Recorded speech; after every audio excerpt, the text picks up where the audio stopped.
మొదటగా ఈ భగవద్గీత అధ్యాయము 1 శ్లోకము 17ను పరిశీలిద్దాం.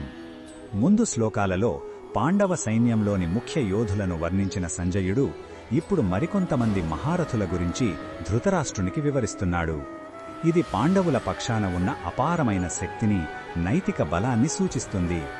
మొదటగా ఈ పవిత్ర శ్లోకాన్ని భక్తితో విందాం. కాస్యశ్చ పరమే స్వాహా శిఖండీ చ మహారథః ధృష్టధ్యం నో విరాటశ్చ సాత్యకిశ్చాపరాజితః. ఈ శ్లోకం అర్థమేమిటంటే, శ్రేష్టమైన ధనుస్సు గల కాశీరాజు, మహారథుడైన శిఖండి, అలాగే ధృష్టధ్యుమ్నుడు, విరాటుడు మరియు అపజయం ఎరుగని సాత్యకి వంటి యోధులు కూడా పాండవ సైన్యంలో ఉన్నారు. ఇక్కడ ప్రతి యోధునికి ఒక ప్రత్యేకత ఉంది. వీరంతా తమ తమ రాజ్యాల నుండి వచ్చి ధర్మం పక్షాన నిలబడటానికి సిద్ధంగా ఉన్నారు. ఇది కేవలం సైనిక బలం కాదు, ధర్మానికి లభించిన మద్దతు. కృష్ణ భగవానుడు ఈ విషయంలో మనకు ఏమి చెప్పుతున్నాడు అంటే, ధర్మ మార్గంలో నడిచేవారికి దైవం తోడుగా ఉంటుంది.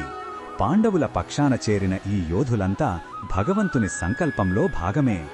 ఎవరు ధర్మాన్ని రక్షించటానికి ముందుకు వస్తారో వారిని రక్షించటానికి, వారికి కావలసిన బలాన్ని సమకూర్చటానికి భగవంతుడు ఎప్పుడూ సిద్ధంగా ఉంటాడని ఈ శ్లోకం పరోక్షంగా మనకు తెలియజేస్తుంది.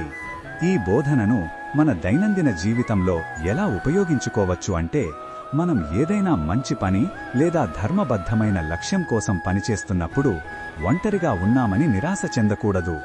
మన సంకల్పం నిజాయితీగా ఉంటే మనకు సహాయం చెయ్యటానికి సరైన వ్యక్తులు సరైన సమయంలో మన జీవితంలోకి వస్తారు. మన స్నేహితులు, కుటుంబ సభ్యులు, సహోద్యోగుల రూపంలో మనకు మద్దతు లభిస్తుంది. మరిన్ని భగవద్గీత శ్లోకాల అర్థాన్ని తెలుసుకోవాలంటే మా తదుపరి వీడియోలను తప్పకుండా చూడండి.